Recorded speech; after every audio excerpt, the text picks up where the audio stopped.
Hi guys. इस video में हम अविकेंद्री तथा अपकेंद्री बल पर आधारित प्रश्नों को हल करेंगे। चलते हैं, वीडियो शुरू करते हैं। तो पहला प्रश्न आपके सामने देखिए, इसमें क्या कह रहे हैं। ये दो कारों का द्रव्यमान m1 तथा m2 है। ये r1 तथा r2 त्रिज्या के वृत्तों पर घूमते हैं। यदि दोनों कारों का परिक्रमण काल समान है, यानी कि इन्होंने कहा है पहली कार का जो है परिक्रमण काल बराबर दूसरी कार का परिक्रमण काल, और आपको निकालना है कोणीय वेगों का अनुपात। तो कोणीय वेग ओमेगा 1 बट्टे ओमेगा 2 बराबर होता है, ओमेगा बराबर जो होता है आपका वो होता है 2 पाई अपॉन टी होता है। तो पहले के लिए 1 लग गया और दूसरी के लिए T2 लग जाएगा। तो 2 पाई से 2 पाई कैंसिल, T2 पहुंच जाएगा ऊपर, लेकिन T1 की वैल्यू कितनी है, T2 है, यानी कि दोनों बराबर हैं। इससे ये कट जाएगा, इसका रेशियो आ जाएगा 1:1। तो ये आपका जो है ऑप्शन हो जाएगा डी। ये वाला ऑप्शन आपका सही हो जाएगा डी, 1, यानी 1 का भाग 1 में करेंगे तो 1 ही आएगा। चलते हैं अगले प्रश्न की ओर। अगला प्रश्न आपके सामने है, निम्न कथनों को पढ़िए तथा सही उत्तर का चयन नीचे दिए गए कूट के आधार पर कीजिए। कथन ए, एक साइकिल चालक जो एक मोड़ 20 किलोमीटर प्रति घंटा की चाल से पार करता है, एक मोड़ है उसको 20 किलोमीटर प्रति घंटा की चाल से पार करता है, त्वरण रहित है। ये कह रहे हैं कि ये चाल जो है मोड़ पर है, इस तरह से ये साइकिल मोड़ पर जा रही है, तो वो जो चाल है वो त्वरण रहित है। तो आप जानते हैं कि जो वृत्तीय पथ पर गति होती है उसमें अभिकेंद्र बल होता है। अभिकेंद्र बल होगा तो F बराबर ma से उसमें त्वरण अवश्य होगा। तो ए ऑप्शन इसमें गलत हो गया। दूसरा कह रहा है उसकी चाल में कोई परिवर्तन नहीं हो रहा है। ये वृत्तीय गति है, इसमें स्पीड में कोई परिवर्तन नहीं होगा, लेकिन इसमें वेलोसिटी की बात करता है तो उसमें परिवर्तन आता है दिशा में। तो इसमें ऑप्शन नंबर आपका ए गलत है और आर इसका सही है। तो इसमें ऑप्शन देखिए, इसमें दिया है ए तथा आर दोनों सही है, R2 ए की सही स्पष्टीकरण नहीं है, ये गलत हुआ। देखिए ऑप्शन नंबर डी, देखिए इसमें ए गलत है परंतु आर सही है, ये वाला। चलते हैं अगले प्रश्न की ओर। अगला प्रश्न आपके सामने है, 1 किलोग्राम भार के एक पत्थर को 1 मीटर लंबी डोरी से बांधकर 2 मीटर प्रति सेकंड की चाल से एक क्षैतिज वृत्त में घुमाया जाता है। या डोरी की कर्णांक शक्ति 9 न्यूटन है, तो पत्थर को घुमाए जाने की अधिकतम चाल हो सकती है। तो इसमें पत्थर की चाल आपको निकालनी है। इसके लिए आप यहाँ देखिए क्या है, इसमें दे रखा है उन्होंने, जो 1 मीटर लंबी रस्सी है तो इसकी त्रिज्या आर हो गई 1, और ये 2 मीटर प्रति सेकंड चाल से घुमा रहे हैं इसे, तो इसकी जो है v बराबर आ जाएगी आपकी 2 मीटर प्रति सेकंड। इसके बाद इसका जो है, इसमें देखिए 1 किलोग्राम दे रखा है उन्होंने, तो m बराबर हो जाएगा 1 ग्राम। तो देखिए इसमें इन्होंने पूछा है अधिकतम चाल हो सकती है, तो चाल जो निकलवाई है तो एक फॉर्मूला F बराबर और दिया उन्होंने कितना, 9 न्यूटन। ये चाल जो आपको इतनी चाल से क्षैतिज वृत्त में घुमाया जा रहा है, लेकिन उन्होंने पूछी है अधिकतम चाल क्या हो सकती है जिससे कि रस्सी न टूटे। तो उसके लिए हम जानते हैं एक फॉर्मूला आपका F बराबर, यानी कि अवकेंद्र बल बराबर होता है mv² r। इससे जब आप हल करेंगे, इसमें आप v निकालना चाह रहे हैं, तो F अधिकतम के लिए देखिए उन्होंने क्या, ये 9 न्यूटन जो है इन्होंने बल दिया है, वह अधिकतम बल लिया जिस पर रस्सी सहन कर सकती है, इसके बाद अगर थोड़ा सा भी बल लगाया तो टूट जाएगी। तो इसी से आपको चाल मिल जाएगी।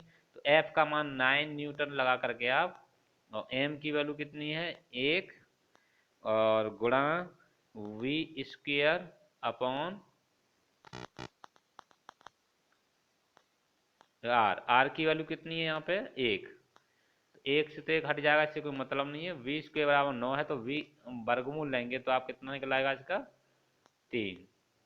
3 मीटर प्रति सेकंड की चाल से इसे हम घुमा सकते हैं, इसके बाद ऊपर जाएंगे तो टूट जाएगी रस्सी। तो ऑप्शन नंबर सी सही हो जाता है इसमें, ऑप्शन नंबर सी सही हो जाएगा। चलते हैं अगले प्रश्न की ओर। अगले प्रश्न में लिखा है इन्होंने, एक जल से भरी बाल्टी 4 मीटर त्रिज्या के ऊर्ध्ववृत्त में इस प्रकार घुमाई जाती है कि जल नीचे नहीं गिरता है। यानी बाल्टी ऊर्ध्वाधर वृत्त में घुमाई जाए तो बाल्टी से पानी नीचे की ओर नहीं गिरता है, न बाहर निकलता है। एक चक्कर का अधिकतम समय होगा। तो इन्होंने एक चक्कर का समय पूछा है, तो आप ये जानते हैं टी बराबर एक चक्कर का समय, यानी कि चक्कर जो होता है आप उसमें टोटल दूरी चली जाती है 2πr, और ये हो गई दूरी, और बट्टे चाल लिख देंगे, समय बराबर दूरी बट्टे चाल से निकालें तो 40 की जो है ऊर्ध्वाधर वृत्त में होती है जी आर होती है, या आर जी बोलते हैं इसे, ऊर्ध्ववृत्त में जो चाल होती है इसे मिनिमम चाल होती है आर जी। ये एक चक्कर लगाने के, यानी कि जो बाल्टी से पानी बाहर न निकले, यानी बाल्टी को आप इस तरह से घुमाएंगे तो यहाँ आकर के बाल्टी से पानी न निकले, वह अधिक कम से कम चाल क्या होगी, वो अंडर के अंदर आर जी होती है, इसी से हम इसे निकालेंगे।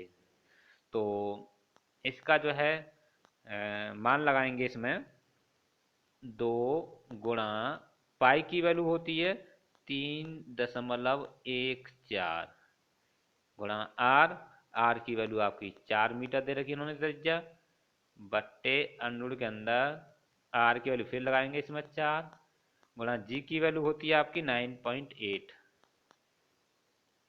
अगर इसका हम लगभग में मान निकालना चाहेंगे तो देखिए 4 का वर्गमूल होता है 2, तो 2 से 2 कट जाएगा। 9 का वर्गमूल होता है कितना 3, तो 3 से 3 ये कट जाएगा लगभग में। लगभग में आपका 4 बच रहा है यहाँ पे। तो 4 ऑप्शन देख लीजिए किस में है, ए ऑप्शन में है, तो आपका ऑप्शन ए सही हो जाता है। चलते हैं अगले प्रश्न की ओर। An aeroplane flying in sky is taking a U turn in a horizontal plane. अगर हॉरिजेंटल प्लेन में उसको यू टर्न लेना है तो जो आपके while turning the to the aeroplane wings जो होंगे उसके हॉरिजेंटल प्लेन में वर्टिकल रखने पड़ेंगे, तब वो यू टर्न ऐसे ले पाएगा। उसको जो विंग्स हैं उसके वो हॉरिजेंटल प्लेन में जब मोड़ना है आपको यू टर्न, तो आपको वर्टिकल रखना पड़ेगा विंग्स को। तो ऑप्शन नंबर इसमें हो जाता है बी सही होगा, बी ऑप्शन सही हो जाएगा। चलते हैं अगले प्रश्न की ओर। अगला प्रश्न आपके सामने है, एक उपग्रह पृथ्वी के चारों तरफ पृथ्वी के गुरुत्वीय त्वरण जी के प्रभाव में ओमेगा 1 कोणीय गति से परिभ्रमण कर रहा है। यदि जी का मान अचानक घटकर G/4 हो जाए तो उपग्रह की उसी कक्षा में कोणीय गति ओमेगा 2 हो जाती है, और यदि ओमेगा 1 बराबर x ओमेगा 2 तो x का मान होगा। सिंपली आपसे घुमा के पूछ रहे हैं, वो सीधा सीधा पूछ ले कि G/4 हो जाए तो कितने गुना कोणीय वेग हो जाएगा। कितने गुना का मतलब x पूछा उन्होंने, 2 गुना 3 गुना 4 गुना या 1/2 या 1/4 जो भी हो। तो अब यहाँ देखेंगे, हम जानते हैं कि जब वो जो है ओमेगा 1 कोणीय वेग से घूम रहा है उस समय उसका गुरुत्वीय त्वरण जी है। तो जी के लिए फॉर्मूला होता है गुरुत्वीय त्वरण, त्वरण के लिए ओमेगा 1 स्क्वायर आर, आर त्रिज्या में घूम रहा है वो, है ना। और जब इसकी जी की वैल्यू G/4 हो जाए तो उसका कोणीय वेग ओमेगा 2 हो जाता है, हमने सपोज कर लिया, और वो इस तरह से बन जाएगा। अब हमें जी की वैल्यू यहाँ पे दे रखी है ये वाली, तो ये यहाँ पे लगा देंगे तो ये हो जाएगा ओमेगा 1 स्क्वायर आर बटे 4 बराबर ओमेगा 2 स्क्वायर आर। आर से आर आप काट सकते हैं और इसका वर्गमूल ले लेंगे तो ये बनेगी आपकी ओमेगा 1 बटे 2 बराबर ओमेगा 2। तो ओमेगा 1 बराबर जो आ रहा है वो 2 ओमेगा,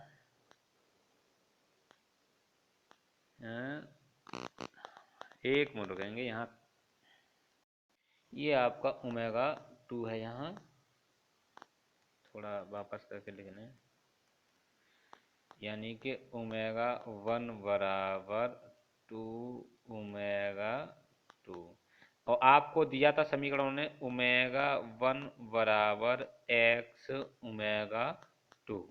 तो देखिए इसमें कंपैरिजन करेंगे तो x की जगह 2 आ रहा है, तो हम कह सकते हैं x की वैल्यू 2 है, जो कि ऑप्शन नंबर ए में दी है। तो ऑप्शन नंबर ए इसका सही हो जाएगा, ऑप्शन नंबर ए सही हो जाता है। चलते हैं अगले प्रश्न की ओर।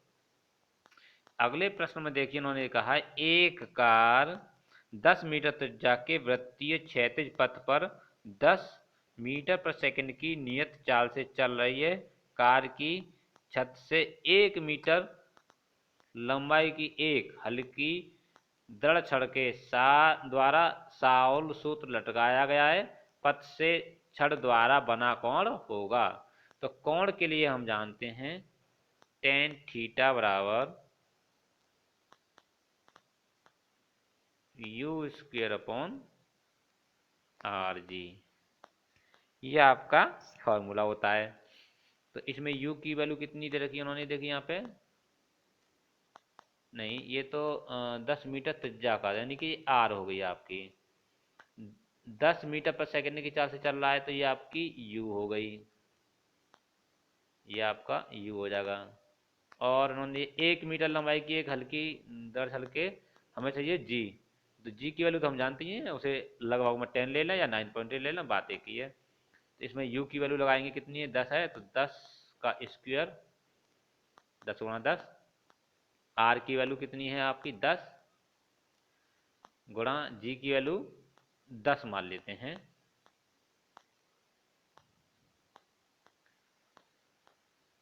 इससे इसे काटिए, इससे इसे काटिए, एक बचेगा, ठीक। तो हम जानते हैं एक जो है tan में 45 की वैल्यू होती है, tan 45 की वैल्यू 1 होती है। तो अगर हम यहाँ 45 रखें ना तो कोई एक की जगह पर कोई दिक्कत नहीं होनी चाहिए, और कंपैरिजन करेंगे दोनों में तो थीटा की जगह आपका आ गया 45 अंश। तो हमारे पास जो आंसर बनता है आपका 45 डिग्री, ऑप्शन सी सही हो जाएगा। इसमें साल सूत्र और सड़क के बीच में जो है या पथ के साथ जो है कोण बनेगा वो 45 डिग्री का बनेगा। चलते हैं अगले प्रश्न की ओर। एक कण 25 सेमी त्रिज्या के वृत्त पर 2 परिक्रमण प्रति सेकंड की गति से कर रहा है, यानी कि इन्होंने कहा है कि n बराबर 2 है। कण का मीटर प्रति सेकंड में त्वरण ज्ञात कीजिए। तो त्वरण जो होता है a बराबर ओमेगा स्क्वायर r होता है, और त्रिज्या उन्होंने दी है 25 सेमी की त्रिज्या दे रखी है, उन्होंने कितने सेमी की त्रिज्या दे रखी है, 25 सेमी। इसे मीटर बनाएंगे तो ये पॉइंट r बराबर जो हो जाएगा 0.25 मीटर। तो ओमेगा की वैल्यू होती है 2 पाई n, और ओमेगा स्क्वायर है ये, तो ये हो जाएगा 4 pi square n square r। ये फॉर्मूला रिड्यूस होकर के ये वाला बन जाएगा आपका, क्योंकि ओमेगा की वैल्यू होती है 2 पाई n। तो अब इसका जब वर्ग कर देंगे आप तो 4 पाई स्क्वायर n स्क्वायर बन जाता है। अब इसमें मान लगा दीजिए 4 पाई स्क्वायर, तो यूँ कहते हो क्योंकि पाई में आंसर लाना है हमें, n की वैल्यू लगानी है, n की वैल्यू 2 है तो 2 का वर्ग 4 हो जाएगा, गुणा r की वैल्यू 0.25 है। जब 25 का गुणा 4 में करते हैं तो 100 आएगा, लेकिन 2 अंक आप पॉइंट लगाएंगे यहाँ पे तो 1 हो जाएगा, तो ये 4 पाई स्क्वायर बनेगा केवल, बाद बाकी ये 1 हो जाएगा। 1 का गुणा इसमें करेंगे 4 पाई स्क्वायर में तो इतना ही रहेगा। तो इसमें देखिए आप ऑप्शन नंबर ए मिल रहा है आपको सेम 4 पाई स्क्वायर, आंसर सही हो जाएगा आपका ए में। चलते हैं अगले प्रश्न की ओर। अगला प्रश्न आपके सामने दिया गया है, एक उपग्रह पृथ्वी के वृत्तीय कक्ष में परिक्रमा कर रहा है, उस पर केवल निम्न बल लगे हैं, यह आपको बताना कौन सा बल लगा है। जब कोई आपका ग्रह या उपग्रह पृथ्वी के वृत्तीय कक्षा में, कौन सी में, वृत्तीय कक्षा में घूमेगा ऐसे, तो उस पर हमेशा एक बल तो लगता ही लगता है, कौन सा, अविकेंद्र बल। तो ये तो आपका सही हो गया। बाद बाकी अपकेंद्री बल, अपकेंद्री बल नहीं लगेगा इसमें। शून्य बल ये भी गलत हो जाएगा, और कक्ष के स्पर्श रेखीय ये भी गलत। तो आपका ऑप्शन नंबर ए सही हो जाता है कि आपको जो है लगेगा बल कौन सा, अवकेंद्री बल लगेगा। नेक्स्ट प्रश्न आपके सामने, 1 केजी की कोई वस्तु 1 मीटर के धागे से लटकाई गई है, यह वस्तु ऊर्ध्वाधर वृत्तीय गति करती है जिसका वेग 2 मीटर प्रति सेकंड है। यहाँ पे जी नहीं, ये ग्राम जो लिखा है गलत है, यहाँ पे सेकंड कर लेंगे इसकी, यहाँ पे मीटर प्रति सेकंड है।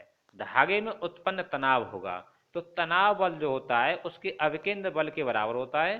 तो उसका जो है अविकेंद्र बल जो होगा वो mv स्क्वेयर अपॉन आर होता है, mv स्क्वेयर अपॉन आर होता है। तो इसमें m की वैल्यू कितनी है, देखिए 1 केजी दे रखी है, तो 1 लगा देंगे। v स्क्वेयर 2 मीटर प्रति सेकेंड, 2 का वर्ग 4 बट्टे आर। 1 मीटर त्रिज्या के धागे से बांध करके, मान लीजिए धागा है आपका, इसे ऐसे घुमाएंगे तो इसकी त्रिज्या ये 1 मीटर ही हो जाएगी, तो 1 मीटर ये लग गया। तो आप इसमें निकालेंगे कितना तनाव बल बना, 4 न्यूटन का। तो 4 न्यूटन जिस ऑप्शन में होगा वो ऑप्शन आपका सही हो जाएगा। तो इसमें देखिए फोर्थ ऑप्शन दिया डी, 4 न्यूटन, तो इसमें आपका हो जाता है 4 न्यूटन। चलते अगले प्रश्न की ओर। तो अगला प्रश्न आपके सामने है, औसत चाल v से गतिशील कारों के लिए r अर्धव्यास की एक वृत्ताकार सड़क की अभिकल्पना करनी है, सड़क का बैंकिंग कोण क्या होना चाहिए। तो बैंकिंग कोण के लिए मैंने आपको अभी बताया था, जो होता है ना टेन थीटा बराबर v square upon R G, तो वही है, वहाँ v है और वो टेन को उधर ले जाएंगे तो इनवर्स में लग जाएगा, और v square upon R G ये फॉर्मूला आपका हो जाता है। तो देखिए इसमें मिलाइए कहाँ पर है, v square upon R G option number A में है, इसका ऑप्शन नंबर ए सही हो जाएगा। तो चलते हैं अगले प्रश्न की ओर।